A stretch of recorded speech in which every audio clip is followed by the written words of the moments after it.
I see you found our little hiding spot in the universe. Don't get too comfortable. This is a place where you will find those with an experience that's out of this world, or possibly deep within your life. I welcome you to the Oracles with James Tyson. Lean forward and listen. We will pull you into a supernatural journey with guests from around the world, each one experiencing some of the most extraordinary phenomena this wee planet has to offer. Now, here are the Oracles with James Tyson. Thank you, Liam, and thank you, listener, for tuning in to today's episode of the Oracles with James Tyson. It's me, James, and I'm still going through my list of paranormal investigators I want you to hear from. And today is my friend Rachel Hoffman. She runs a thing called Paranormal Xpeditions with an X, not an E. Also, True Crime Paranormal. You can find those on Facebook. Website's down right now, but on Facebook, Paranormal Xpeditions. If you follow Rachel on Instagram, Rachel Hoffman, or what's really cool is Schooly Fooly. It's her Instagram account of how she is converting this really cool old school bus into a very cool living space. Her little kind of gypsy wagon. Very cool. I've been following her there. Actually, my roommate now is fixated on wanting to buy a school bus and fixing it up, and it's all Rachel's fault. So we blame her. We're not going to talk a lot about that. We may touch on it off and on, but we're here to talk about ghosts, and we're going to be talking about murder, suicides. Well, we're talking about dead people, as a paranormal investigator would. It's interesting. Rachel, about 10 years ago, she had a team, and they were on the very first episode of the Travel Channel's Paranormal Challenge when they did an investigation at the Rolling Hills Asylum up in East Bethany, New York. Now, Rachel is from upstate New York, and if you've ever gone to a paranormal conference in the last 13 years, somewhere in the Northeast U.S., you most likely ran into Rachel. She and her team, or she alone, would have been there, and they'd be giving talks about what they've been doing and the types of things that they've run into. We are going to talk about her invisible friend when she was a very, very young girl, and how that invisible friend is still with her. Her abilities, her intuitiveness, and looking into it maybe a little bit on where that's come from. But again, she is a woo-woo person like you and I, and we talk about what's coming up in her life now. She's no longer with the team. She's been doing this about 13 years now. She is off on a new venture, and it's a very cool thing we'll touch on. We can't get into it really deeply because who knows, you may end up seeing it on television soon. But she's melding paranormal investigation together with forensics, and on the trail of the missing, murdered people, victims of serial killers. So that's a little bit tasty, isn't it? Well, you guys just sit back and relax, and I'm going to go get Rachel. Hello, Rachel. How are you? Hi, good. Thanks for having me. It's nice of you to drop by. How's everything out in New York? Everything is great. The weather's finally starting to warm up out here, and it's been a long winter. It felt like the spring even was part of the winter, so it's really nice to see some sunshine. Yeah, lucky you. We get 2 days of sun and 7 days of rain, 2 days of sun. It's driving us crazy here on the West Coast. I appreciate you dropping by. I know you're busy. Follow you on Facebook and Instagram, and you're building a bus, which is really cool, which is fascinating. And for those of you following along at home, go over to her Facebook page, Paranormal Xpeditions with an X and not an E. Paranormal Xpeditions, and also True Crime Paranormal. Is that on Facebook too? True Crime Paranormal is an outlet that I'm using, so you can find a lot of stuff on YouTube in regards to historical things that I've done. But I'm building a new base for the True Crime Paranormal, and I'm kind of letting it manifest and explode in 2020. And it's kind of just a totally different twist on paranormal and a totally different twist on the perspective of serial killing. Serial killers?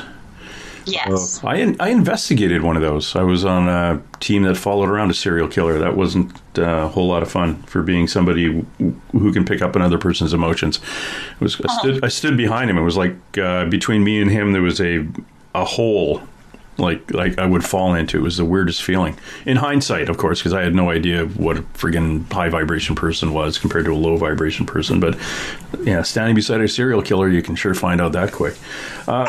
When your ghostly fascination, your fascination with the dead, when did that start for you? When I was younger, actually, I had an imaginary friend. Her name was Maybelle Deo, and she was 3 years, 5 months, and 8 days old. And I grew up a little bit, and I asked my dad to install some MTV. And while they were digging the lines, they actually found her body 100 feet from my bedroom window. And her phone was flipped over, and my father was like, "How did you know her name was Maybelle?" Like, you know what I mean? So it became from my imaginary friend to an obvious presence in my company, and she's still with me to this day. Okay. Never considered seeing if she wanted to cross over or anything, or she just likes being with you? I never took it into consideration. I had a couple psychics come out to the property to say what they thought might have happened, and it looks to me as though all three of them pointed to the water, pointed to drowning. We were the only family that ever owned the property. So, but what I did notice about her is she's intelligent. She was 3 years old when she died, but she can actually hold a conversation, and she actually is maturing. I don't know if she watched me grow up or if it was just, through the course of time that she actually became more mature, and some of her intelligent responses came across very clear, almost like speaking to another adult. Any idea what year she passed? It was 1918. Oh, so she's been around a lot of grown-ups since then. And yeah, listening to conversations and things. And she may have even followed you to school. Yeah, I think she followed me to a lot of places. I always felt her presence. And the first time that I actually did an audio recording, I was in a state that was about three or 4 hours away from where her body was. And I picked her up on the recording saying Rachel. And I recognized it because I recognized her voice. Oh, that's fascinating. And she's around still right now. She's always around. I mean, I don't even know when she's going to appear. It's not like I always constantly see a visual or hear an audio. Sometimes I just feel a presence, and I'm not able to always decipher if it's her or if it's just, another person. That's where the equipment comes handy. Are you like clairaudient, clairvoyant? Can you see and hear, or just which of your clairs is more active? I happen to see a lot and I happen to hear a lot, so I don't know which. And I've never really done a scale of where I compared to another person to say how far my abilities range. It's always very surprising to me when I see a ghost. It's always very surprising to me when I hear a ghost. So I never let it, like, I'm not something about, I'm humble about it. You know what I mean? I can actually feel my heart stop or heart race, at times. I get really excited about the interaction. Oh, that's kind of cool. And that's been ever since you were a little kid? Ever since I was little. And it started with her, but again, because the property was 100 years past, nobody had lived on it for all that time, except for my family. Her family of 5 had also been buried on my property. So there was several types of hauntings. I saw several types of ghosts, and I was always confirmed by my grandmother and confirmed by my father and my sister. We were all seeing the same thing. I wasn't a chosen one. We were all very aware of the fact that there was a presence on our property. Me and my dad saw her in the same day, in the same dress. You could take us and separate us, and we could tell you the same exact thing. Oh, that's fascinating. The side of your family, it sounds like your father is also intuitive. Yes. What is his background? Like what? Right. Sorry, go ahead. He's Native American. And okay. I was raised without electricity and very modest upbringing. And so we didn't have a lot of interference with electronics and things like that. It wasn't until I was older that my dad started, being like, okay, well, you can have a TV and we can start installing things, to modernize our lives. So I had the unique ability to be one-on-one with these ghosts without any interference, not electrical nor social or anything. I was raised pretty much, not in isolation exactly, but in Amish territory. Okay. Your mother's side of the family, throw this out there, is there Irish in there? No, my mom is Bohemian and Native American. Okay. Do I look? No. It's one of those things that I'm always. It's a list I'm checking off for my own little surveys. It's for very high vibration people. If you're Caucasian, our Aboriginal Caucasians are Welsh, Irish, Scottish, Scandinavian with a dip into the Black Forest in Germany. Oh, and then the inside of the boot of Italy, the coast of France, Spain, Portugal, and then into Morocco. The mountain higher areas of Morocco. Right. My people are from a small patch of land outside of Germany it's like called Bohemia, like it's in a Bohemian area. And my original last name is Von Hoff. Von Hoff? That would be, Hoff. But that's not that's your father's side? That's my father's side, yeah. So I have a little bit of a mixture of both when you're talking about ethnic background. Yeah, so you've got, and the reason being is if you went back, and this is, again, just to remind my listener, if you went back 300 or 400 years in those areas, if you're a Caucasian from those areas, they were still living with the earth and not off of the earth. So They were still identifying with elemental beings. They still saw things, and it wasn't kind of the wave of Christianity and religion didn't really push it out of people. They were still seeing the little sprites and the fairies in the forest and things like that. So that's the Aboriginal side of the white folks. Yeah, and I think I've been asked before that because my hair was white when I was born. So it was, and all the rest of my family members have dark hair. So I thought that, like, people would ask me oftentimes, like, or I had got approached when I was in my 20s, my skin was clear and I was, just a bright, vibrant 20-year-old. And I had somebody approach me that said that they thought that they had contact with an elemental before, and they thought that I was one. And now, no, I was born on Earth. I don't have any, I'm not of a different universe or different time or anything like that. I think I have been reincarnated, but that's about as far as that. But it opens up a whole line of amazing fascination when it comes to the structure of our DNA. Yeah, it's very, very interesting, and each of us has that ability to tune into what's on the other side of the veil, let's say, and it depends on where we are in our life on how we block that off. With some people block it off as you get older with science and religion, and that wall gets built out of those bricks. And then you don't see those things you saw when you were a kid anymore. But it doesn't mean they're not there and that you can't see them. You just have to open that thing back up again. So fascinating with Maybelle. Now, just to clarify my police brain here, when they were putting the cable in, they found her actual grave. They didn't find like a shallow grave where she was just stuffed. It was like whatever was left of her was gone. There was nothing left. She was, we actually had pondered whether or not the stone had been moved over the course of time by nature. I'll share a picture of it later so that you can actually put it on the site with her name. It was a hand-carved stone, so you can tell she was indigent. They misspelled the word daughter. The G and the H weren't in it. So you can see that there was different levels of, they were trying to memorialize this girl. The honest to God truth is she could have been swept away in the water. I don't know if her body was actually there. I'm going to make the assumption that her family buried her there if they found her remains. Oh, okay, fine. Yeah, so or either the earth had taken her back completely. Now, there are bones and things that I did find on the property, but again, this is untouched area, untouched land, and I did place everything that I found into a small box and, made sure that it was with flowers on it and kept like a memorial. Oh, nice. Yeah. Oh, good for you. So you grew up with a ghost and hanging out with her. I guess your teen years would have been very interesting. Trying to explain that to your friends.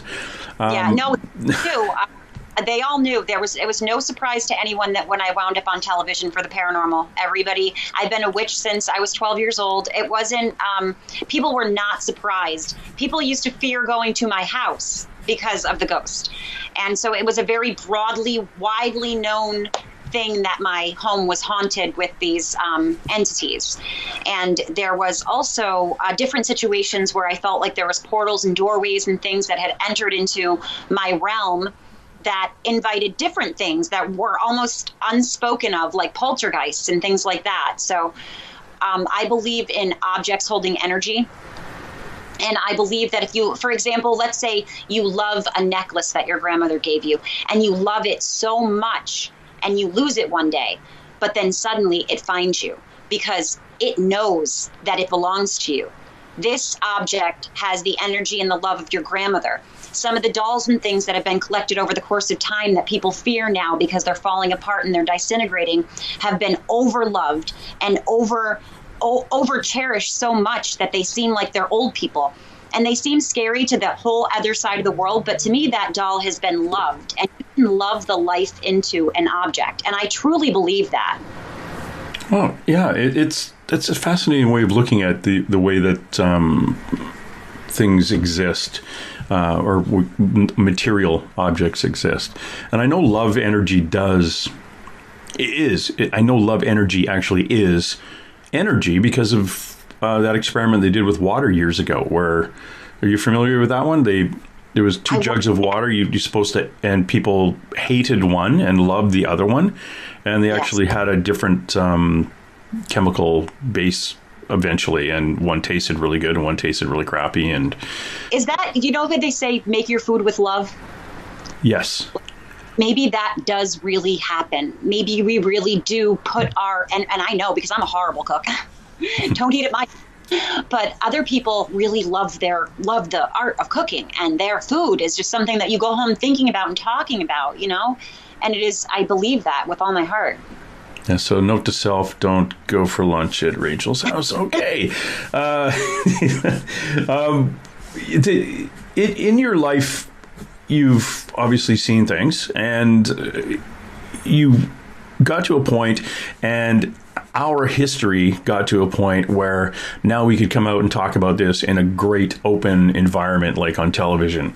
And you hit it right, in getting a group together and going out and doing investigations. What got you to sit down with some people and say, hey, you know what? I think we'd be good at this. People say their house is haunted. Let's go find out. How long ago was that for you?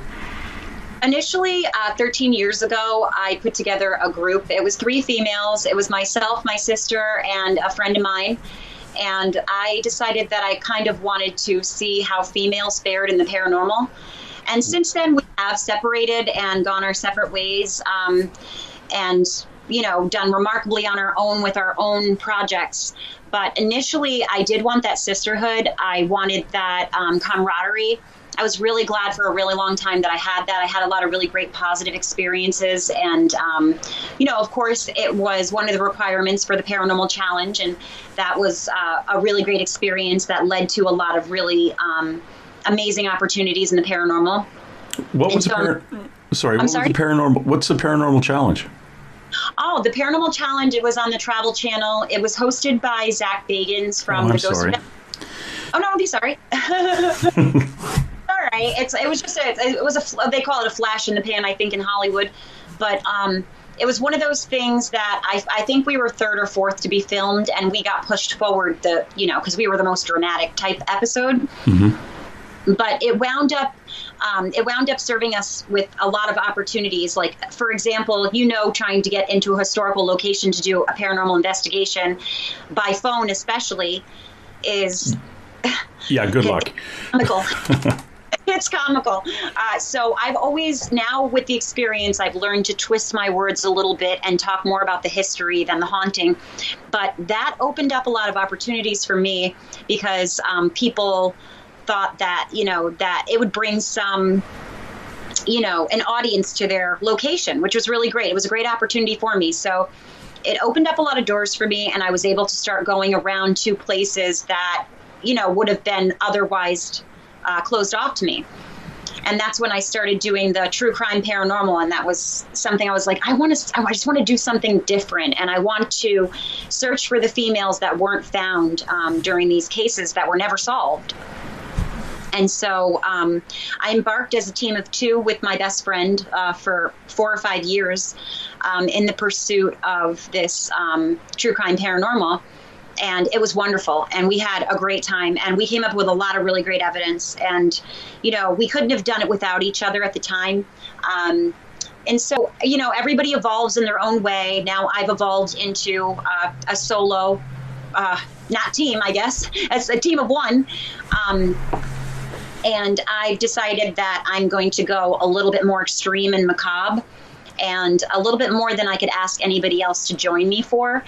The only things that you'll be seeing in the near future where people will actually be with me, unless they're attending an event, is a camera person or the location owner.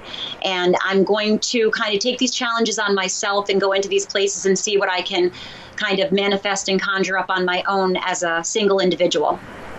Okay, when you say a little more macabre, what do you mean?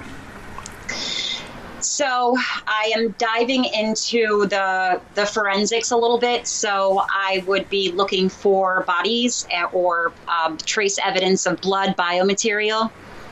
And also, when you're doing these high crime, high profile situations where, you know, as an officer, as a retired officer, you're going into places that are, you know, dangerous. So these females weren't taken from a city in paradise and killed. They were taken from the ghetto and they were killed. And I'm going back down there and I'm trying to retrace steps, and I'm trying to talk to family members. I'm trying to talk to anybody that has relation or anything that they could give me some more information on these individuals. And I have been working with the police on a few of the cases. So it's brought me to a really unique place, but I want to push the envelope, and I think that I'll be able to do that freely on my own. Now, I've talked to a lot of people who help police in finding bodies, reopening files, dead files, helping the government locate missing, in one case, a missing submarine. They have the forensics people working with them. They don't have to have a forensic background. If you're going out looking for biological material, you'll need to understand what I'm looking. Yes, well, and I do. What you're looking for, but what you're looking for, but how long it takes to degrade, overlapping of blood, how to take a sample, right. And then if I do all that. If this is going to go to court, you're going to have to be able to understand the chain of evidence and packaging. So, yes, and you know how to do all that? Yes, I do. So I can't do a chemiluminescence test without somebody else being there, as you know, because of the amount of hands that are needed in that very short period of time. Yeah. So some of these things I will have a camera person for to be able to help me. Preserving and packaging, I'm actually going to create little forensic science kits for individuals that are going out and kind of doing the same thing. And let's say, for example, my Freetown State Forest, where the girl was giving me longitude, latitude directions, and then getting to the point where you see something valid to the description that was given to you by audio from the entity, and then going through and kind of exacting the space. And there's several different ways that you can actually see, even just by sight alone. And you know this as an officer, I'm sure, that the grass grows differently over a place where a dead body is buried. Things smell different, flowers grow differently. And so we're not always able to exactly say whether or not we found a body, but I sometimes feel a greater sense of peace. And sometimes I feel a great sense of dread also. Yeah. Knowing that there's something close, and sometimes I'm in a forest and I feel like it's right there. I'm stepping over it. But then again, if you look at the Ted Bundy case, for example, the officer that found the bodies actually tripped over one of the bodies. So it was like, you really have to kind of be hand in hand looking for this. And sometimes we're never going to be able to discernibly 100% say whether or not that person is there. So I don't generally, when I work with the police, I ask them for what they have to give me for evidence. They're not asking me for mine. They're not asking me to turn in a clean tissue swab of biomaterial. They're not asking me for that. That's something I'm doing on my own. And when I ask people for help, I'm asking for a better sense of where I can find this person, their habits, the things that they did in life, questions to ask their ghost to bring me closer to who they are. So when I say working with the police, in no way do I mean that I'm on this mission to solve these cases. I'm on a mission to personally get involved with these spirits that are lost and their murders have been unsolved. And I've actually had a female scream the name of the murderer a year before the police found out that that's who killed them. So it was a very powerful answer. And it didn't have to go to America. It didn't have to go to the police. It didn't have to go to court, because it was my validation. It was something that made me feel as though I had a special connection with an intelligent spirit and let her know that people still do care. Some of these cases are only buried like that because of budget reasons. And we all know that that's a sad, unfortunate fact. When you are a prostitute, or when you are a person that not everybody's gonna be like, oh, well, she was out there living her own life. We're not really gonna be that concerned. And, things happen to them. So we have to kind of be the kinder individual and go through, tell the person's story. This person didn't just become a prostitute and die. They were mothers. They were daughters. They were people. They had a favorite cereal. They went to school once. They had dreams. And so my whole plight with the true crime is to really let you know from the victim's standpoint who they were in life. They should not die being a victim. They spent one day of their life being murdered. I want to know what they were doing for the rest of their lives. In speaking to the psychic detectives, psychic investigators in the past, they've all come up with, there's going to be, this is how the person died. This is where the body will be found. And the police will say, oh, great, we'll go out and get it. But a lot of times they'll tell the policeman, no, you won't, because it's not in your path.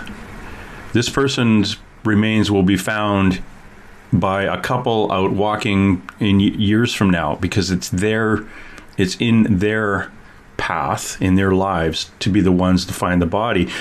Marianne Morgan, for example, a lady who was killed, murdered in Nevada, she could see the body. She could see this kind of playground toy swing little merry-go-round beside it, and this one-story blue building, and says, yeah, that's where the body's going to be found. And the police said, oh, we'll have to go try to find that building. And she said, no, don't worry about it.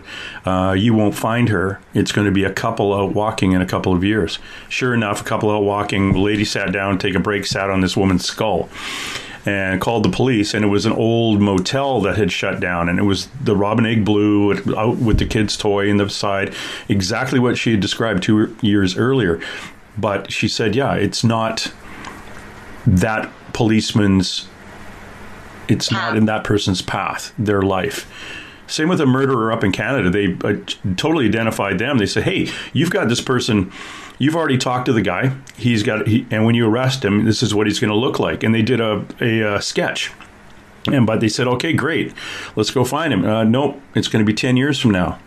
And sure enough, it was 10 years later. They had already talked to the murderer.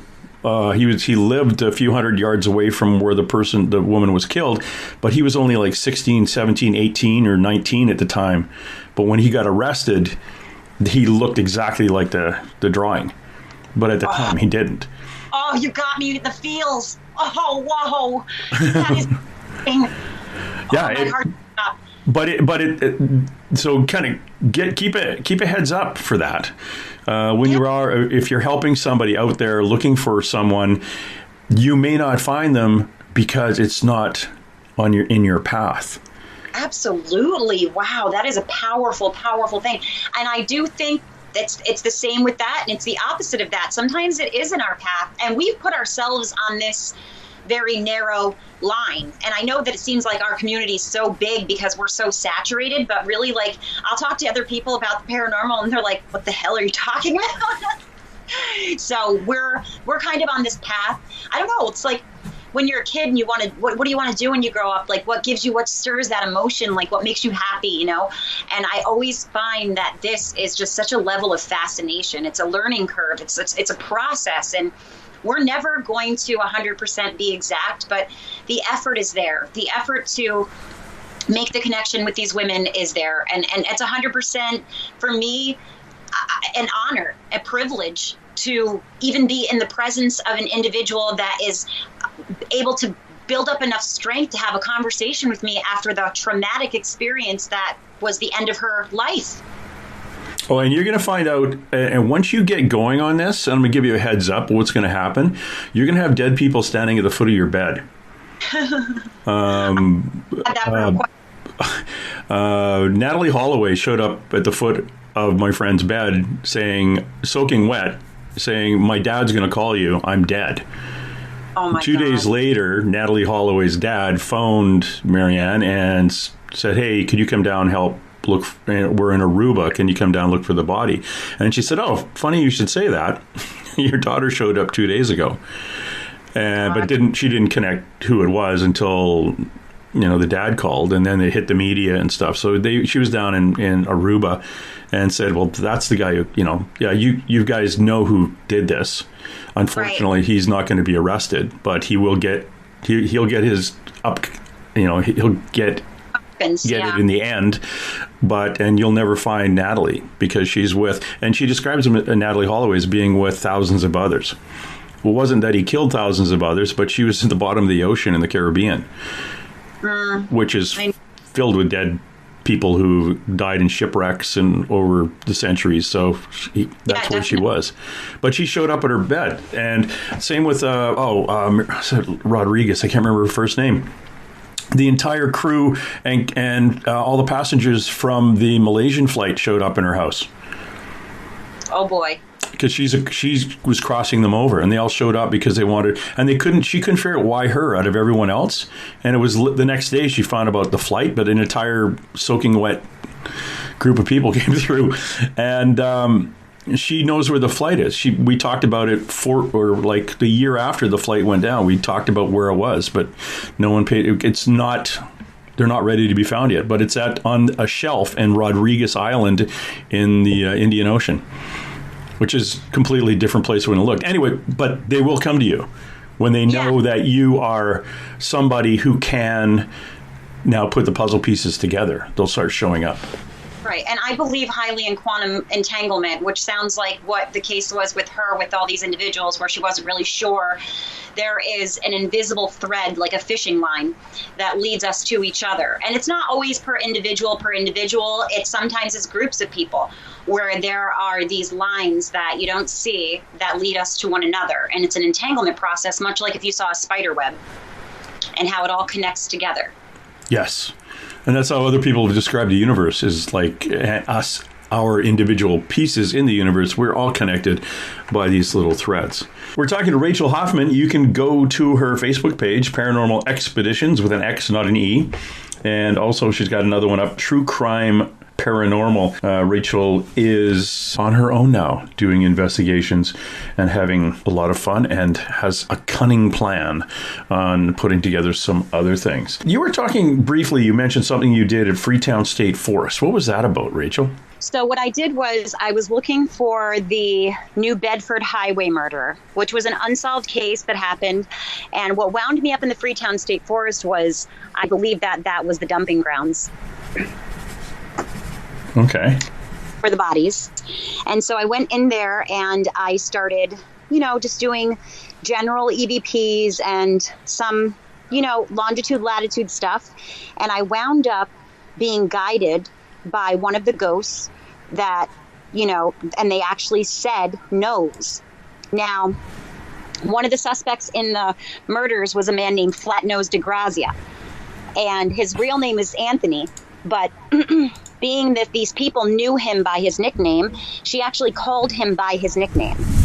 So it was alarming. And I actually will share the video in a little bit because it was caught on film, and it was explosively just so much stuff at the same time.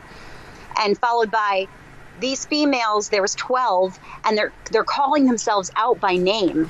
Like, they're calling themselves out by their name and saying who they are. Like, who's with us? You know what I mean? And then there's an intelligent response following right after. So that was one of the most amazing experiences that I had with, coming close to somebody that I actually felt as though was intelligent and giving me true answers to the questions in a timely manner. Oh, that's fascinating. And this was all an area where a specific, was it a serial killer, or was this like a dumping ground for the mob? He was a serial killer.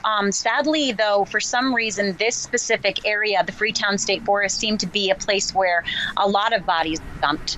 And it was because you can actually walk into the forest and get lost. It's so deep and so dark, you could definitely see how a body could be out there and not be found. I spent the entire summer out there. So it wasn't like I just went for an overnight investigation and came back. I literally spent 3 months of my life in that forest. Getting eaten alive, at the threat of people that were there doing suspicious things and all the other things that come with trying to get to the bottom of it. And I spent a lot of time out there. I felt very connected to each one of these women. I spoke to the officer that found most of the bodies. So I felt as though this was a mission of mine, and it was a great beginning for me because I had immediate access to the forest. It was really never closed off. I mean, if you go in there, they really don't bother you unless you're bothering other people. The Freetown State Forest was known for high levels of activity, such as northern lights. Bigfoot was another one. This is in the heart of the Bridgewater Triangle. So I don't know if you're familiar with the Bridgewater Triangle. No, what is the Bridgewater Triangle for my listener? Okay, it's about 200 triangular, I guess, feet of haunting that mimics almost the Bermuda Triangle. And it's an area in the state of Massachusetts, and it kind of has its borders. So for some reason within the borders of this Bridgewater Triangle happens to have a high level of activity, northern lights, Bigfoot, UFOs, all kinds of different types of activity, Pukwudgie. These were all Native American burial grounds, and that's the site of the Wampanoag Native American trails out there. And so we believe, for the most part, that a lot of it's cursed. Profile Rock is out there, and the nose fell off of Profile Rock about 2 years ago. And it was a big thing in the paranormal community because it's a site that a lot of us like to go. Spider Gates is out there. Just, it's the birthplace of America. So Agawam is a very popular spot, the site of the King Philip's War.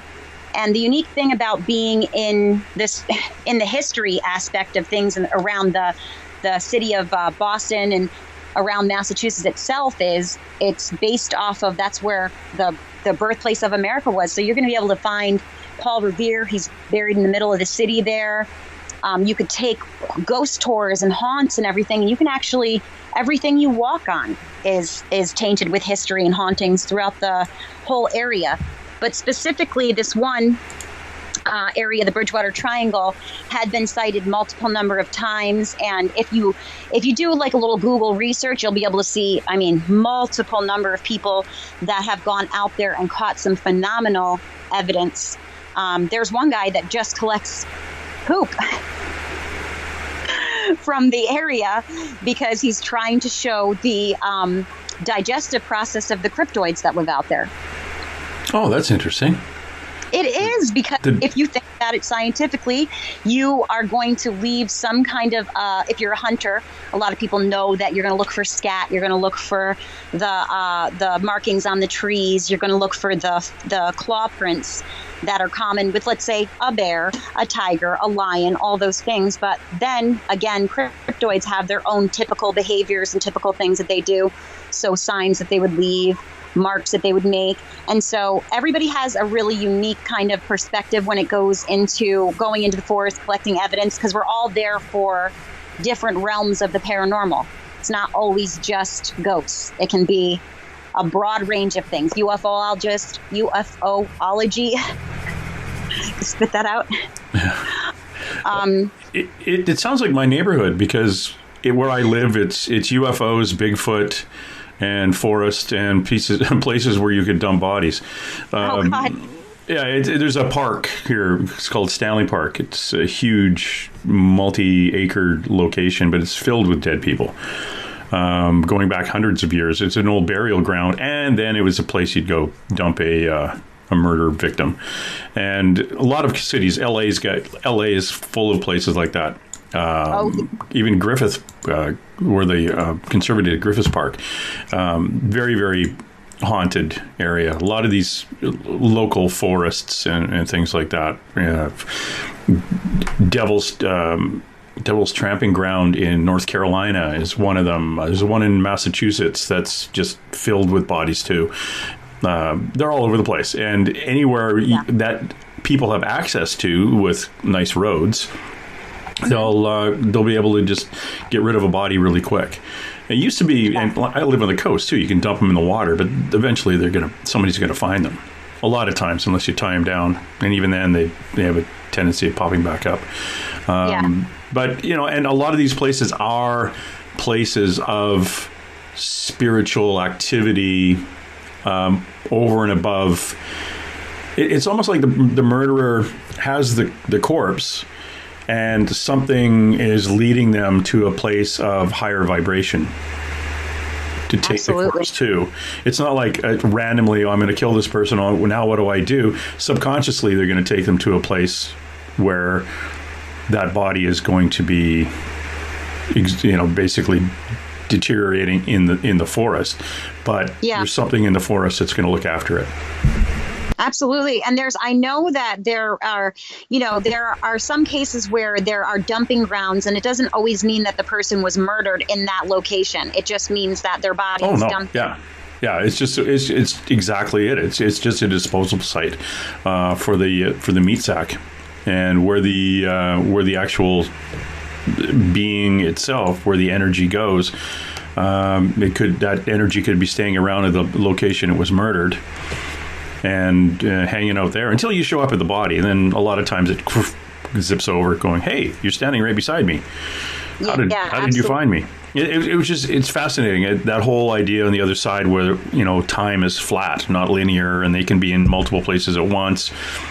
Absolutely. And it's well, you know this from going to a cemetery. Why would you be a ghost in a cemetery? But read the name off the tombstone and you'll get something. It's like they show up going, "Who are you?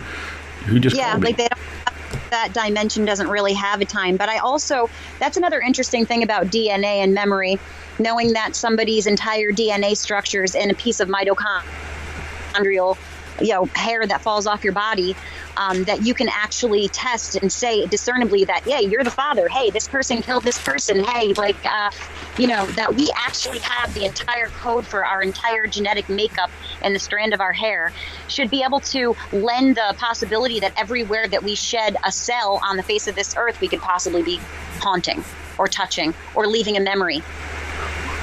Yeah. But DNA's interesting. I had to go out and do it was almost like not exactly like the Joseph Wambaugh book called The Bleeding. I think it was called The Bleeding, or The Blooding, where they went out and got everyone in town's DNA to basically see if they were the rapists, and it was all voluntary. We actually had one of those in Canada, and my ex was a reporter and covered it. Wow. Actually, that would be, not to say that it would be right from the get-go, but I think at birth they should be doing that. I mean, for our protection, too, if you think about it, they have to go back and find sometimes, they have to go back and find a close relative to prove that an individual is an individual, because there's not enough of us on the earth that proves that person is who's laying on the ground. So sometimes I think that it would be really good. It would be easy. It makes life easy, but when you're an infant, you don't really have consent. And you don't have. I know it's all about the rights situation, but if they broaden it into, this is for you, not against you, and I think, there's going to be people uprising with. Yeah, I would. But that's like, it's like, hold on, that's mine. Yes, but now we know who. Hey, you don't want that. Yeah. No. And what are you going to do with it? Yeah. Oh, now we have all the ginger-haired people. We are going to get rid of them. Oh, damn. Army of gingers. Army of gingers. We need more gingers. Anyway, we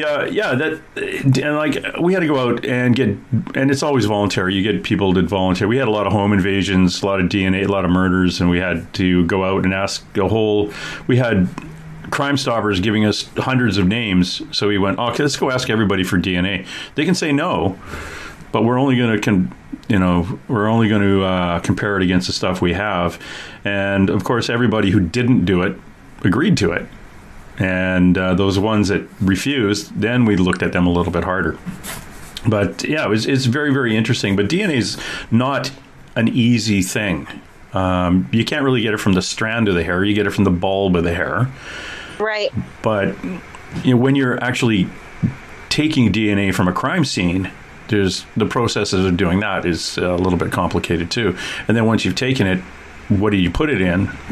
Don't put it in a plastic bag. You put it in a paper bag. You take it from point A to point B. That's the other thing too, is while you're out there poking around and you find like the shin bone sticking up out of the ground, you're now at a murder scene. And me as a policeman, I might get a little bit choked if you started digging around my homicide scene that I didn't even know I had. That same situation kind of happened at the Victorian Mansion in Gardner when the pelvic bone of a small girl was found in the basement. Okay. And so, of course, during that time, I mean, if you found something recognizable to human remains, I think that would be a really good time to stop everything that you're doing and to report to the authorities. But much like going around and treasure hunting and looking for things, we often find things, in the forest. And truthfully, they weren't looking for it there anyway. I found what I found by way of a method that a lot of people don't find is reasonable. Hey, a ghost told me that her body might be over here, so can you guys meet me over there, at noon tomorrow? So they might think I'm a little bit insane, but should I find something tangible, then... Yeah, because there are laws about monkeying around with human remains. Oh yeah, and I would never want. But then again, you don't know it's a human remain until you pull that piece of bone out and realize there's a shoe on the bottom of it. Right, yeah. And some of them are just shards of material. It's not really discernible. I know that I have a couple friends that are really, really lucky. They'll go out into the forest and they'll find like deer heads and antlers and everything. And I'll be lucky if I find a cool looking stick, So, but there are people out there that have a natural sense of ability to look for things like that. And I think, because we're out there looking for it, if we find it, then it's an honor. Like I said, it's an honor to be even a part of the history of somebody being found that it was missing. Yeah, it's like you're being gifted that. It's a very First Nations way of putting it. You're being gifted the opportunity to intertwine with that person's path. Right. And I already do feel as though, I spent the entire summer out there, and every day I would go, I would find their graves one day, which weren't in the Freetown State Forest, of course. I would go down to the areas where I knew that there was a possibility that they were picked up, for whatever reason, for a ride, for whatever they were doing. One girl went to the store for milk. So having a predator out there, knowing that no one's going to look for these women that have been, on the streets previous, let's say, and let's say somebody changed their life. They decided that was no longer for them.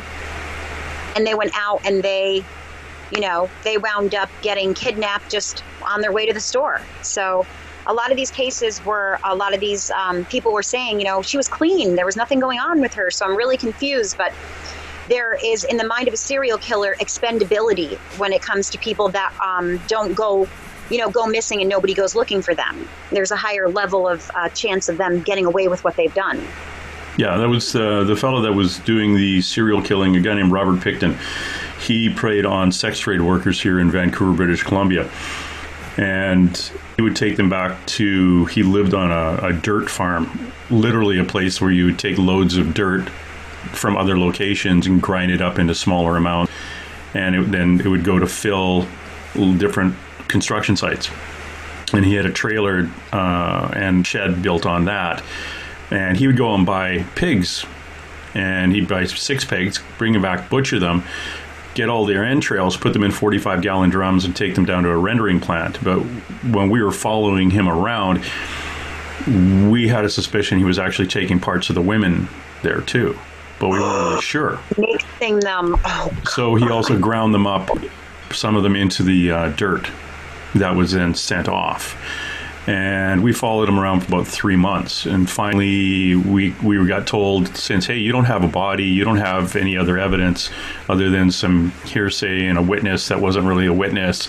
And they're all missing from the city of Vancouver. You guys are in the city of Port Coquitlam, which is like half an hour, 45 minutes away. Vancouver police don't have any interest in this guy. We've got, 6 murders outstanding here where we have families coming to the front counter saying what's going on. But we knew he cut up a sex trade worker the year before. We were following him. So anyway, we got told to stop. Vancouver weren't interested. And then we did a search warrant a couple of years later. And that's when we found body parts and belongings and things like that, and which turned his property into an archaeological dig that went on for months. It was the largest crime scene in Canadian history. And he got convicted, I think, of killing 22 of the 50-some people he killed. But it was really sad for us because those 22 people went missing after we got told to stop following him.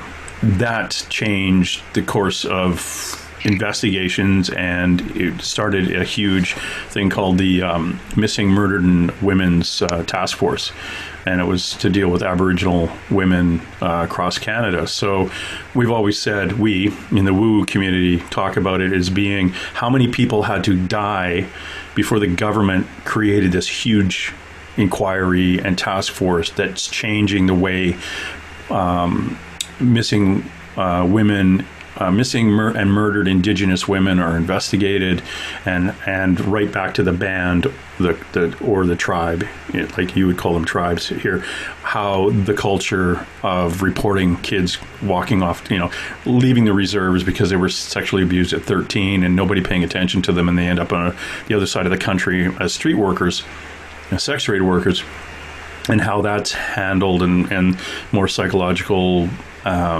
support and psychiatric support on the reserve itself, or the bands. How many people had to die before that switch got turned on, and it benefits hundreds of thousands of people across the country? Well, if 5 people were murdered, no. If 10 people were murdered, maybe. So at 22, that was it. So we look at the women who died as coming into this life knowing that they were going to give their lives at this point for the greater good. Right.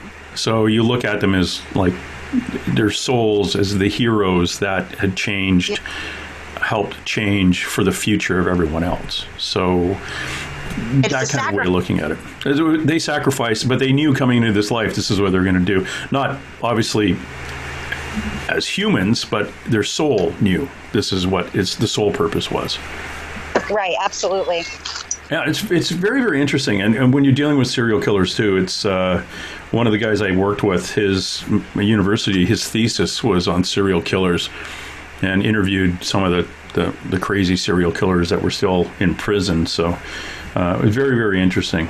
And actually working on the file itself was, it was uncomfortable, and it was... and again, in hindsight, I had no idea what an empath was, or I knew I could see dead people all my life, but I didn't know at the time what all these feelings were that I was feeling, even standing on his property or getting close to it or standing beside him, like in doing surveillance. So I didn't look like a policeman. I looked like some goofy guy standing around hanging out with him. So it was kind of creepy. And now in hindsight, I understand why I was feeling that creepiness that you probably feel when you're standing in a forest full of dead people, but you get it 10 times worse than I do. I think sometimes empathically, like when we are amongst people that, and also knowing these women's history and knowing that their children were left behind and knowing that their mothers were left grieving. And I mean, it adds an element of gut-wrenching emotion to the table. You know, it really does. You're in someone else's shoes in the place where someone else took their last breath, and it can be powerful. And again, like I keep saying, it is an honor to be out there to talk to these people. And I know I've spoken to a lot of their families, and since the case was unsolved for so long, and there is that element of a grace period in the paranormal that you want to take before you embark on, you know, not somebody in your own family's, you know, haunting. So it can be a touchy situation if you do something before 10 years, or, you know, people are like, why are you meddling in their business? It's their family. But this part, I've noticed that they, the family members, especially of these unsolved crimes, they want to take investigation. They want to be there. They want to listen and hear families' voices and see if they can't make us questions. And I always, while I'm out there, will ask spirits if they have any other questions or if they have anything to say to their families. It's really like the closure that a lot of people never have received, especially with the nature of the person coming up missing, and for years they weren't aware of what was going on with them. Do you know, when you find these people, you find the dead and they come to you, and you then introduce the family members to the dead, and after that's all done, do you find that the ghost, we'll call it a ghost, leaves, crosses over? No, I've never. For me, I've never had an experience with crossing over or asking a ghost to cross over, because I don't know that I have the power to do that. I'm not saying that other people don't have the power to bring peace to a spirit and no longer wants to be dwelling here. I just in months have never had that. And most of this I know are lingering. And, you know, I don't know that they're unhappy being here. I think that we had discussed that before, where, you know, the popular opinion is that they're stuck here and that they don't want to be here. And I think that life changes. It morphs. We become dehydrated people, and life just looks a lot different for us. Is it awful? Is it bad? Is it unbearable? I don't think it's any of those things. I think we're just in a different form. Not to say that there isn't a place to cross over, but I have looked and seen, I passed away myself. And I had, me and my sister, Danielle, who was actually part of Paranormal Xpeditions, had an experience, and we both happened to clinically die, and it was interesting because her experience was my experience. My experience was very unique and very different from anybody that I had ever heard or seen.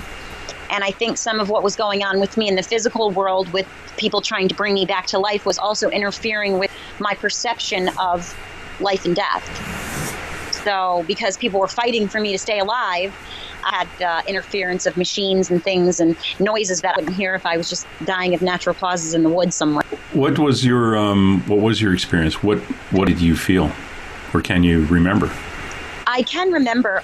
So I was zapped back into a place that I never was, and I was standing in the middle of the street, and I was having a conversation with one of my ex's sisters, and it was just a strange, could have been so real. And then suddenly I heard a noise, and it sounded like, and all I saw in me was a pink car and a green car spinning towards me.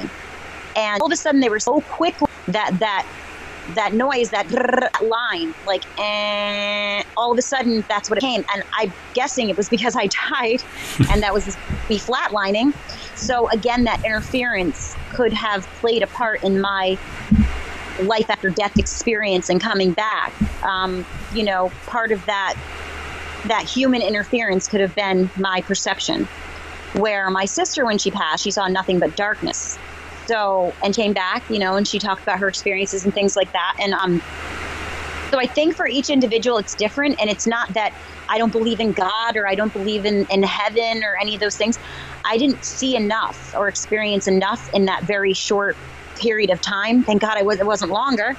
But I didn't experience enough in that short period of time to discernibly say that was my experience. Okay. And did you find after you came back from that, your abilities, your clairs were cranked up a bit? Everything was on a higher vibration level. I was grateful for life. Food was amazing. I just didn't know, like, I was clamoring for, like that experience. It definitely changed the way I see things, and it changed the knowledge that it could be there and gone at any time. So mentally, it changed me, and I continue to just keep a clear head and make sure that I'm, on a clear path and right with everybody around me as best I can be, because it is a fragile thing. Did Danielle change too? Did she start seeing things? She didn't start seeing things. She's extremely skeptical, and because even though it was a short-term experience, because she was, because hers was darkness, I mean, it does cause you to believe that maybe there isn't anything past when you shut your eyes, Yeah. So it's very individual.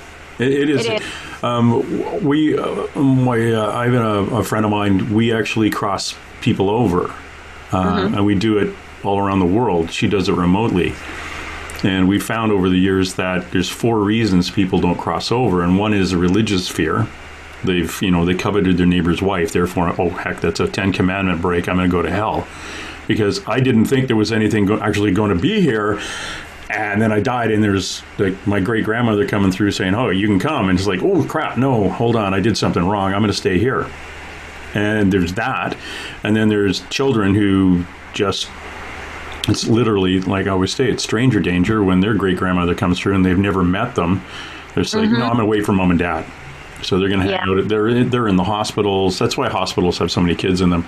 And they'll come home with you if you're a cute little kid in the hospital, and they'll end up coming home and they'll be hanging out at your school. It's because they just don't want to go. They don't know they're confused. Then there's the ones who think that they still have stuff to do. That's why you get nurses in hospitals. You get there's a guy here in Vancouver, British Columbia, in a theater that fell off scaffolding back in the day, and he was an electrician. He's still working on the electrical in the place because he's not finished yet. I had a Chinese carpenter come home with me standing at the foot of my bed, and he was. It's because I didn't clear myself properly. Anyway, long story. But always clear yourself when you leave a haunted place. But he was building. He had a toy he was making for his kid. So, and the other one is they don't know they're dead. Yeah, so that's a popular. Those are the 4, but the easiest ones we cross over are the ones with the religious issues, so we can get them going. But those are the 4 reasons I found. You'll find a dead person because they're jumping up and down saying, "Hey, look over here, I'm dead." That's unfinished business. They're not finished telling you that they were murdered by Bob. Right. So they're not leaving until they get somebody's attention and doing that. And then they'll find. And my understanding is the quote-unquote light, it's always there. They just have to pay attention and find it. It never goes away, so they can cross. It's just that there's a reason for them to be here, and that reason may be just to get your attention and to point out that this is where I am and this is why I want your attention here, and you've got to tell somebody, you got to tell my parents that I'm under the rock, that kind of thing. So they're going to keep doing that. They're not going to cross over until they get that attention done because they're pissed, basically. Yeah. But those I'm sorry. No, go ahead. It's noisy here. I've actually had an experience with that. I researched a case. It was Peter Porco in Rochester, and it was a case of time-delayed death. And what happened was he was actually mortally wounded by his son, who later wound up being put in prison for it.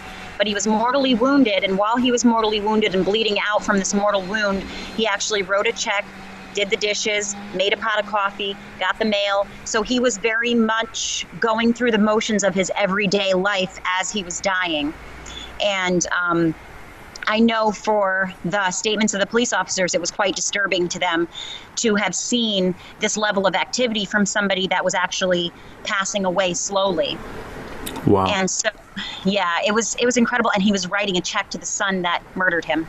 And he was murdered over that check, over denying to give him that money. So it was a very interesting aspect. Wow. So the son cashed a check? Anyway, that was fascinating. But when you were dealing with, so you dealt with the spirit of the man?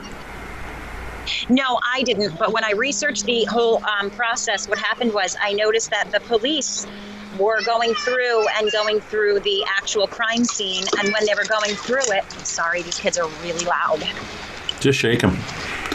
I know. I'm trying to run away from the noise. Somebody took my plug for my RV, so it's a madhouse here. I'm sorry.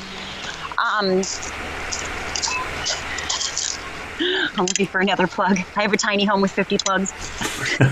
So this would be no problem in my bus, but I just don't have a plug. Is that it? Sorry. That's okay. They're not even mine.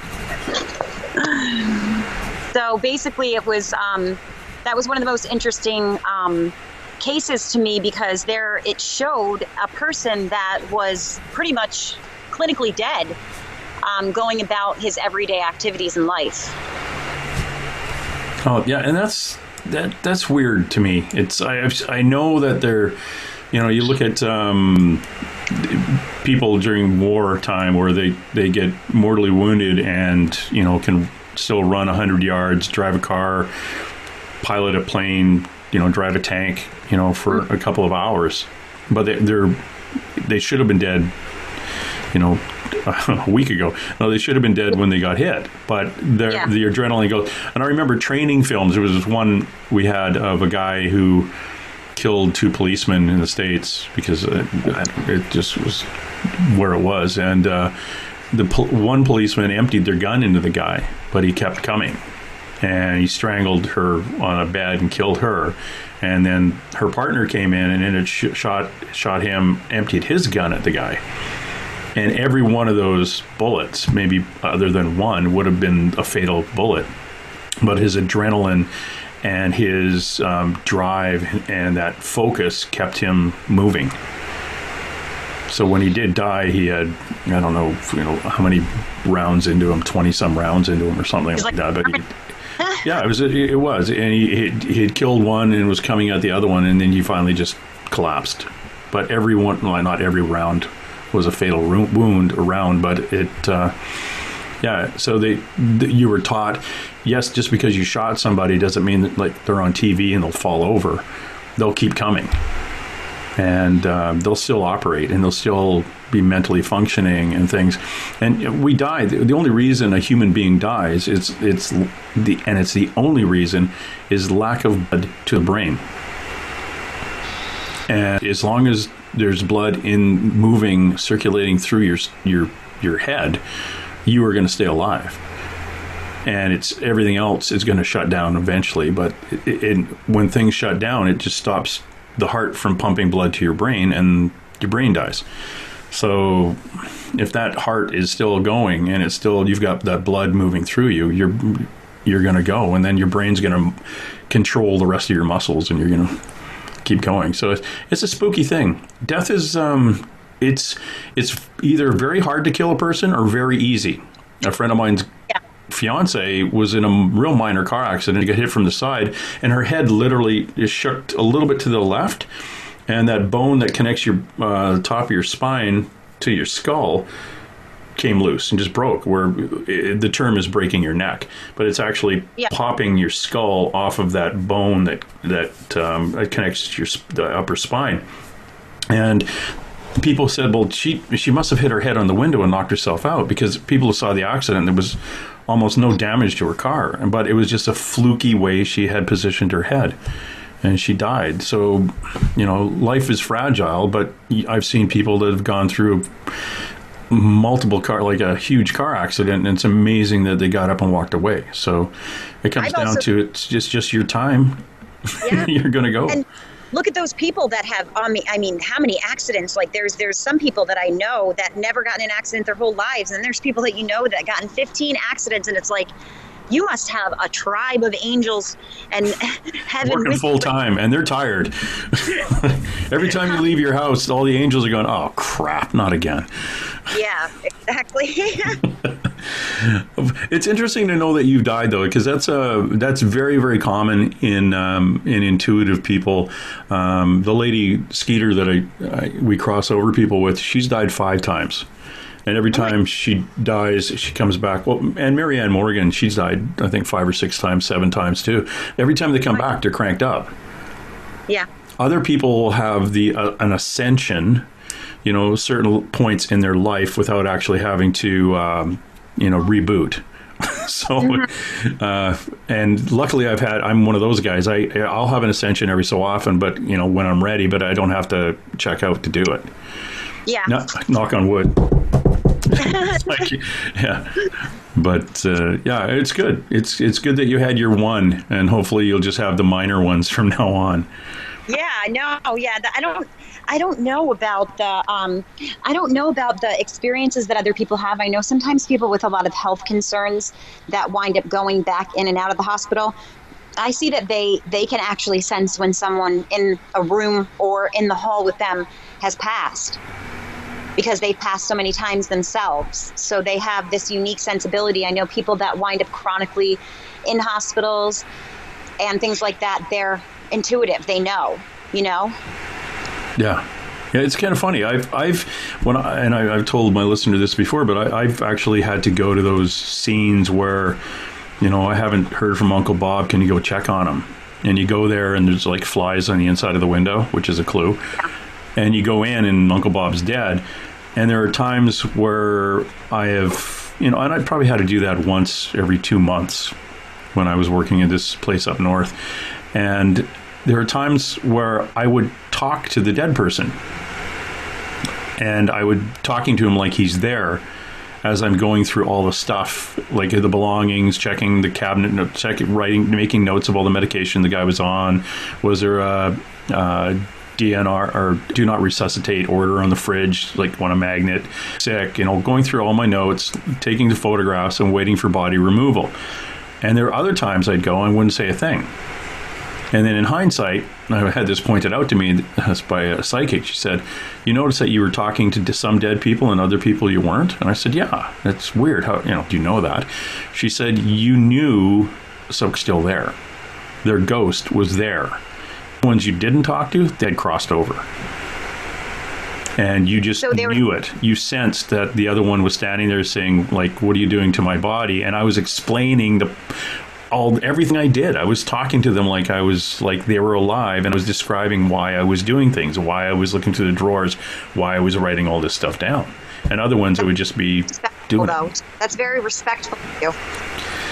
Yeah, and I thought it was too, but then I found out later that it was actually because I knew they were there. And I had seen dead people as a kid, but it was funny, the times that I was actually experiencing a whack of dead humans standing over top of dead people, I didn't see the ghost.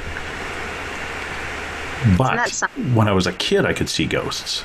So it was like that was turned off while I was actually in a job where I was hanging out with dead people, actual dead bodies. I wasn't plugged into that. So it was like whoever was guiding me said, "You know what, we're going to cut you some slack. You don't need this right now. This job, it'll come later." So that was kind of cool. That is again. Awesome. I mean, experience is very individual. Yes, it is. Have you ever gone to a place like Gettysburg and the battlefields? Yes, I was actually part of the first Gettysburg Battlefield Bash. I want to say it was a decade ago now. Jesus. And I got the experience of being there on the night of the blue moon. And from the time that I went now, I don't necessarily, I'm not like this big person that sees it, but I saw something only to be described as Bunnicula. And it was the first thing that crossed my path when I went into Gettysburg. And it almost caused me to crash my car. So I stopped. I wound up staying right on the site where Battlefield is, and it's the close hotel and convention center to the arena, and I'm to the Hoffman Mansion in several places. And I brought my equipment everywhere, and the sense around the area is they can name their bullets, they can name their vests, very highly intelligent. I wound up at the Hoffman Mansion, which is a field hospital. Yep. And I have this really strange fear of losing my limbs. And I never knew where it came from, never had any, even now, if I lost my leg, I mean, you learn to live with it, but it was just that I had. Coming into the Hoffman Mansion, I found out that it was a field hospital where they would actually remove people's legs, arms, and things like that, and basically throw them out the window into the field to save their lives, to save them from experiencing things like gangrene. And so I almost felt like a flashback, perhaps, that these people could have been along my line of relation and experiencing these horrific situations. But here is, if you haven't been there, man, you gotta go. Is there, with the Dongos, Paul, is it Tom Dongo? One of the, can't remember the names now, their first names, but they're a couple of, the son was been on a lot of TV series, ghost kind of stuff, and the dad was, he was a policeman too at one point. But we were poking around there. Went to a field hospital at a farm, and that was interesting. That was busy. That was like you standing there in an empty farmhouse, not a farmhouse, but in an empty barn with the feeling that you're in a crowd, like standing there and you just can't move. That was the feeling you had in a full-on empty room. It had a really low ceiling, I remember that. And also you looked at it through a full spectrum lens, and you could see like weird marks on the ceiling, and it was like really weird stuff. But I think it was just old paint and stuff like that. But it was just sort of creepy. That was creepy. But you said verniculus, so that's like a vampire rabbit thing. It is, and I have to say I don't usually bring that up into the conversation, but it was my first experience upon passing into the Gettysburg battlefield where I almost crashed my vehicle. I drive a Ford F-150. So I was, pulling in, and it wasn't just me that saw it. And of course, I'll break for a bird because I love animals. But so I, of course, swerved my vehicle, and everybody's like, "What the hell are you doing?" It was black with a red eye. And it was fast. But the part that was really amazing is the field was completely open where the bunny could have run, and there was no bunny rabbit. It was mind-boggling. So that was great way to start the experience at Gettysburg. And it didn't disappoint from then on out. I mean, again, we are empaths. We're going into a place where we know the history of America was built. Lives were lost in horrific manners. People's limbs were blown off, And it adds to that element of sadness and emotion. But on top of that, all that, it's like, I believe that when someone is murdered, it leaves like a scar in the universe. And it's like a scar that's lingering. And so every time you pass through or pass over that little realm, you're passing through the pain, you're passing through the sadness, and you're passing through the scar that's always there. It never goes away. So is it intelligent? No, I wouldn't say that. Is it residual? I don't even know if I could say that, because it's a stain that never goes away. I think sometimes that may occur too with suicides. Yes, I believe that too, heavily. And especially because most people that I've had the experience with the suicides, they're sorry afterwards, especially because, I know I've had my issues before mentally, and I've come out of a bunch of dark places. And sometimes that's very common for people, throughout the course of their lives. Things affect us and things like that. And I think that we're always breathing a sigh of relief when our friends or ourselves make it through a time of extreme darkness. And we're able to overcome that and look back on it and say, wow, I'm really glad that my friends helped me pull through, or this happened. And it's usually something monumental. And we actually credit those people and those circumstances with, quote unquote, saving our lives. I know that there have been times where I've been in some dark spaces, and my life has been saved by someone just reaching out and like, hey, what are you doing tomorrow? You know what I mean? So I think that we all go through it. We can be in a bad mood for 1 hour, and then the next couple hours are like, hey man, that was just a phase we were going through. And I think that is something that after it's already said and done, you can't reverse it. Yeah. I find that the energy around a location where there was a suicide is sparkly. And I'm thinking it might be the same for a recent homicide, like a murder would be about the same. But I've never been to, as somebody paying attention to those feelings, never been to a homicide scene. I've been to a lot of homicide scenes, but not paying attention to that side of me. This all has come later on in life where I'm starting to pay attention and going, oh, that's what it is, those things. But it's a sparkly energy as opposed to a constant, haunting. Those energies, well, the sparkling I did get, I had a ghost got pissed off with me and walked through me. And we didn't know she was mad until later when we crossed her over, describing why she was angry. You know how you wait like 20 seconds after you ask a question, you wait 20 seconds, give some time, let them get some energy up to answer. We weren't waiting long enough and she got pissed. And she walked through me, and it took the EMF detector that doesn't go, like the cheap made in China one, doesn't go off on a human body. As she walked through me, it was lighting up as she walked through me and all down my arm, and my friend was videotaping it saying, oh, okay, this is screwed up. Anyway, she walked through me, but imagine goosebumps on your back and then goosebumps going through your entire body, feeling them move through your body, out the front, and then down. I got chills on my arm right now. Yeah. And then after she walked through, I got kissed on the cheek twice. And I thought, oh, she kissed me on the cheek. That's really nice. Well, when we crossed her over, we found that, no, she was pissed. She walked through me to say, I'm not talking to you, and I'm here. And then I got kissed on the cheek by a little 8-year-old girl who was in the room too. And I asked the psychic, I said, well, she's 8 years old. I'm 6'2". How did she get to my cheek? And the psychic goes, because she's a ghost, you dummy. It's like she can do that. But we were crossing them over. Oh, we just lost the sound with Rachel, but we're back now, and which is good because she's bouncing back and forth from her residence into this really cool bus that she's building. And if you go onto Instagram, what's your Instagram for your bus? It's Schooly Fooly.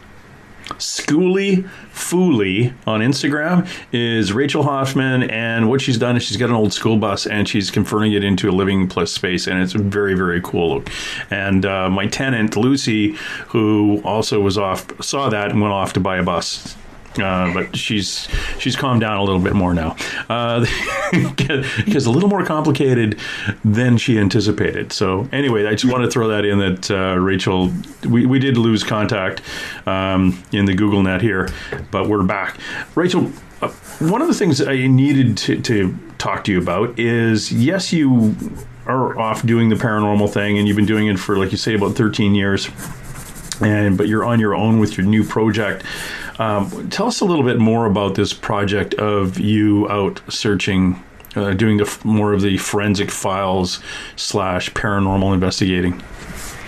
So what I want to do is I want to start talking more about the victims and less about the murderers. I want to start laying more interest and more information on who these females were before they were murdered and before they were a victim of a serial killer. And I think it's really important to go and do some field work and talk to people and visit places and kind of slip into their shoes. And I'm really looking forward to kind of going back in time and seeing who these women were before they were, the victim of Ted Bundy, for example. I want to go back and I want to see what their life was and what they wanted to do with themselves. And I think it's really important to have another female who is a mother, a daughter, and, an empath in these shoes to be able to relate to these women and to be able to go out and honestly say that I've made an amazing connection. Well, that's fascinating. And is this something that we can all look forward to seeing, coming up, or how are we going to get involved? So as early as next week, I will be doing a lockdown For now, it's going to be an undisclosed location until I announce it, because I don't want people following me there. We've had a lot of visitors throughout the course of the year show up on our filming sites. So I'm very excited to say that I'll be in lockdown about a week from now for 3 days in a haunted location that I'll disclose on Paranormal Xpeditions. And you can all follow me. I will be on site, on location, except for the location owner. I will be completely by myself. Okay, that's very cool. And you're going to be here for 3 days. This isn't like a Ghost Adventures lockdown where it's 2.5 hours and then they go drinking. Right. This is a full-on overnight thing. Right. And I'm going to try to go live as much as my Wi-Fi will allow. I'm going to do periodic updates, and then I'm basically going to make an episode. There's a really intimate situation happening in a lot of these locations with the owners and the relationship between the owners and the ghosts. Oh, really? Yes. Protection, love, malice, all of those things. So each location, you'll notice that there's a different level of emotion. Okay. Is the property owner going to be staying there with you, too? Like if it's a vacant building or something, is the guy who owns the building going to show up and with a sleeping bag and a digital recorder? I'm going to allow the owners to be as involved as they would like, but I am going to ask for, moments and times where I'm just kind of going through the process by myself. Again, that level of emotion and things sometimes that's conjured when you're all by yourself, it really does, it elevates the activity in ways that I can't even describe. And I think that it's going to be really important for me to go into these places and show that, it is another, strong female aspect of things. I'm not asking anybody to film me. I'm filming myself. It's very independent. I want people to be inspired by my pursuit. Oh, that's very cool. And I'm really hope on a 3-day lockdown that you find a place with the plumbing that works. Thank you so much. I'll put the horror section of how I took care of that in the later reviews. Yeah, that was just, I'm thinking, because I keep picturing these really cool old buildings and old properties, and I'm thinking, hold on, you're going to stay there overnight and then maybe another day home? Like are you having it catered? So you're really taking this self-quarantine thing down. Like, you're getting good at this, are you? It's like, which should be good. Well, that's fascinating. And again, that's something, if you guys want to follow her on, please go to Facebook on Paranormal Xpeditions, and write Xpeditions with an X, not an E. So that's where you're going to find Rachel. Again, on Instagram, you have your own Instagram account, Rachel Hoffman. Yes. And then you also have the Schooly Fooly. And you'll have to find that. Actually, if you find Rachel Hoffman on Instagram, then you'll see a link in her little bio to the other one too.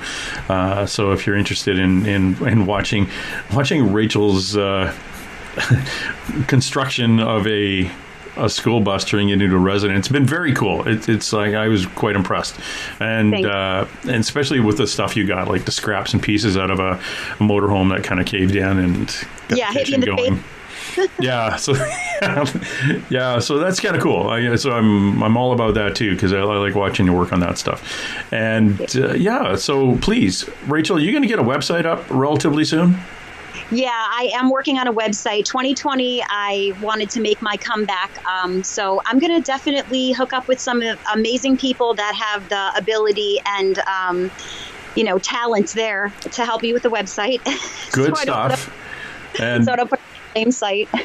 And I want to thank you for dropping by, and feel free to drop by anytime you want, and we'll catch up. I'm going to hit you up again in a couple of months after you get a few of these locations under your belt, and I want to touch base on what you found and what it's done, and see kind of what direction you've been bounced off into after experiencing what you are going to experience in these locations.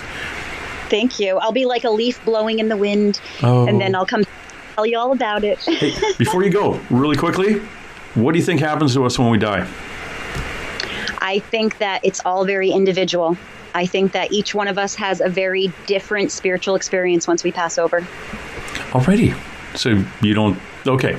Sure. All right. That'll work. Just wondering if you thought we we turned into energy and we went somewhere else. But you think everyone's individual. That's a good answer to that question, because I've never had that one before. You panicked me. We all become a matter that is unable to be tested. We don't know what we become exactly as far as what we physically become. I like to, again, refer to us as dehydrated human beings, but we all have our own path, and it's all very, death is like birth, is like life. It's very individual to the person. Perfect. Thank you, Rachel. We're going to talk to you soon. Thank you so much for having me. It's been amazing. Watching you while you sleep all alone. All right, that's it. Let's roll. And hey. Let's be careful out there. Far over the snow, what are those voices? They sing as they go. What are those voices? Look up for the mountain. Speak up. Somebody hide. Somebody better hide. Through the hill, like a pack of angry